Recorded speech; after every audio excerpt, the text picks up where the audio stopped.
রবীন্দ্রনাথ।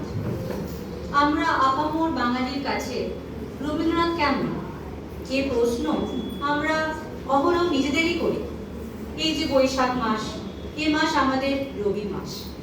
রবি ঠাকুরের জন্মদিন একদিনে থেমে যায় না, এক পক্ষ এক মাস। তাই বা বলি কি করে, আমাদের তো নিত্য যাপন রবি ঠাকুরেরই সঙ্গে।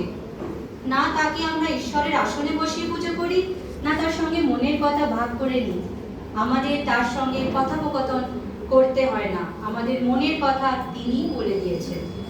কবিতায়, গানে, গল্পে, নাটকে আমরা সুখে দুঃখে বিষাদে আনন্দে সব কিছুকে তাকেই যে খুঁজে পাই। হঠাৎ করে কাল বৈশাখী, চৈত্রের শেষ বেলা, পাতা ওড়ে নাকি?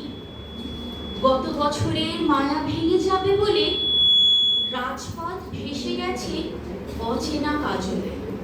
তুমিও অঝরে তাকে শুধু